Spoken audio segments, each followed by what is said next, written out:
साल 2005। नोएडा के पास एक छोटा सा गांव निठारी, जहां ज्यादातर गरीब मजदूर ही रहा करते थे। बच्चे रोज खेलते थे और शाम होते होते घर वापस आ जाते थे।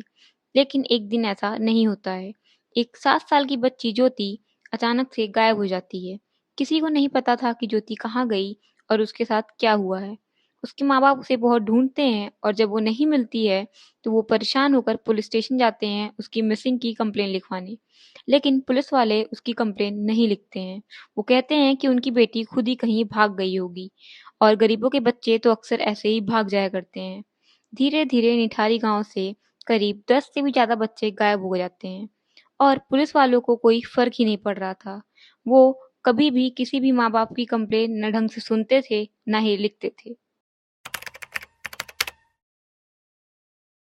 ये सिलसिला काफी लंबे समय तक चलता है। गायब हुए बच्चों के माँ-बाप पुलिस स्टेशन जाते कंप्लेन लिखवाने और पुलिस उनकी बातों को अनसुना कर देती, उल्टा उन्हें ही डांटती और कंप्लेन नहीं लिखती थी। ऐसा बहुत लंबे समय तक चलता है। अब बारी थी पायल की, एक 20 साल की लड़की जो अचानक से एक दिन गायब हो जाती है और उनके पिता बाकी माँ-बाप की तरह ही परेशान होते हैं और पुलिस स्टेशन पहुंचते हैं कंप्लेन लिखवाने। लेकिन पुलिस वाले हर बार की तरह ही कंप्लेन लिखने से मना कर देते हैं। उसके बाद नंदलाल बहुत परेशान होते हैं पर वो हार नहीं मानते हैं। वो कैसे-कैसे अपनी बेटी की कॉल डिटेल्स और कॉल लोकेशंस निकलवा लेते हैं और उन्हें पता चलता है कि उनकी बेटी लास्ट टाइम निठारी बंगला नंबर D5 में गई थी। ये बंगला किसी आम आदमी का नहीं था, ये बंगला एक बहुत अमीर इंसान मुनिंदर सिंह बघेल का था।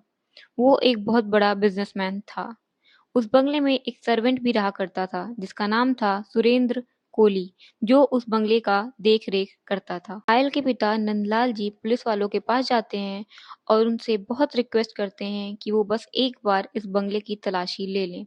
पुलिस वाले उन्हें पहले तो बहुत टालने की कोशिश करते हैं, लेकिन नंदलाल जी रोज रोज ही उनके पास पहुंचकर सेम बात करते हैं। पुलिस वाले थक हार कर एक दिन बंगले की चेकिंग के लिए चले जाते हैं। जब पुलिस वाले बंगले की तलाशी लेने जाते हैं तो उन्हें बंगले के बगल वाली नाली से बहुत गंदी बदबू आ रही थी, तो वो नाली को खुलवाते हैं। अंदर से उन्हें मिलती है एक इंसानी खोपड़ी, बहुत सारे कपड़े और बहुत सारे मांस के टुकड़े पॉलिथीन में लपेटे हुए। पुलिस वाले सन्न रह जाते हैं और अब वो बंगले की भी तलाशी लेते हैं। बंगले की तलाशी लेते वक्त उन्हें बंगले के थोड़े ही बाहर एक स्टोर रूम दिखता है और उससे बहुत गंदी बदबू आ रही होती है। वो जब स्टोर रूम के अंदर घुसते हैं तो उन्हें वहाँ ढेर सारे खून के छींटे मिलते हैं और अब उन्हें पक्का शक हो जाता है कि इस बंगले में कुछ तो गलत हुआ था। वो वहाँ के सर्वेंट सुरेंद्र कोहली को अरेस्ट कर लेते हैं। पुलिस वाले सुरेंद्र कोहली को अरेस्ट कर पुलिस स्टेशन ले आते हैं और अब उससे पूछताछ करना शुरू करते हैं। पूछताछ के दौरान सुरेंद्र कोहली पुलिस वालों को जो कुछ बताता है वो सुनकर उनके होश ही उड़ जाते हैं। सुरेंद्र कोहली पुलिस वालों को बताता है कि कैसे वो बच्चों को मिठाई, चॉकलेट और खिलौने दिखाकर अपने पास बुलाता था। बच्चे उन सब की लालच में उसके पास चले भी जाते थे। फिर वो उन्हें बेहोश कर उन्हें निठारी बंगला नंबर D5 में ले जाता था, जहाँ वो उनके साथ बेरहमी से शोषण करता था, उनको बहुत मारता-पीटता था और अंत में उन्हें जान से ही मार डालता था। फिर वो उन्हें उस स्टोर रूम में ले जाता था और वहाँ उनके छोटे-छोटे टुकड़े कर डालता था। फिर उन टुकड़ों को वो नाली में बहा दिया करता था। पुलिस वालों को सुरेंद्र ये भी बताता है कि उसने ही पायल को मारा था। एक दिन जब वो पायल से सेक्सुअल फेवर माँग रहा था और पायल गुस्से में उसे मना कर देती है, तभी वो पायल को भी बेहोश कर देता है और बाकी बच्चों की तरह ही उसे भी मार डालता है। फिर पुलिस वाले सुरेंद्र से पूछते हैं कि क्या तुम्हारे मालिक मुनिंदर सिंह बघेल को इन सब बातों के बारे में पता है? तो सुरेंद्र बोलता है, हाँ, मालिक को सब कुछ पता है, बल्कि काफ़ी टाइम मालिक तो खुद ही मेरे साथ ये सब कुछ किया करते थे। ये केस जब मीडिया में आता है तो पूरा देश हिल जाता है। पूरा देश अब गुस्से में था। लोग वहाँ के पुलिस के लापरवाही के खिलाफ खड़े होते हैं। लोग ये मांग करते हैं कि ये केस CBI को सौंप दी जाए और ऐसा ही होता है। थोड़े टाइम बाद ये केस सीबीआई को सौंप दिया जाता है।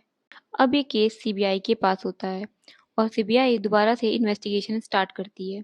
सीबीआई दोबारा से जाकर उस बंगले नंबर D5 को चेक करती है।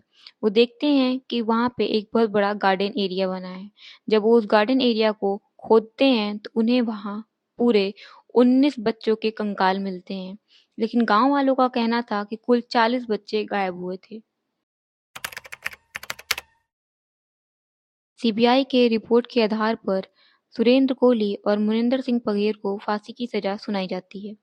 लेकिन 2023 में इलाहाबाद हाई कोर्ट ने उन लोगों को छोड़ दिया।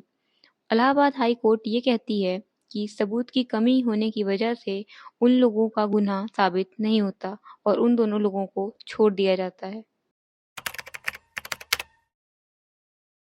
उन गरीब परिवार के बच्चों को आज तक न्याय नहीं मिला है क्योंकि मुजरिम अभी भी खुलेआम घूम रहे हैं। इस केस से हम ये सीखते हैं कि गरीबों की आवाज़ हमेशा ही दबा दी जाती है और इंसान जैसे दिखने वाले लोग शैतान जैसी हरकतें भी कर सकते हैं। ये वीडियो यहीं ख़त्म होती है। अगर आपको मेरी वीडियो पसंद आती हो तो प्लीज़ मेरे चैनल को सब्सक्राइब करिए, वीडियो को लाइक करिए। अब मिलेंगे नेक्स्ट वीडियो में।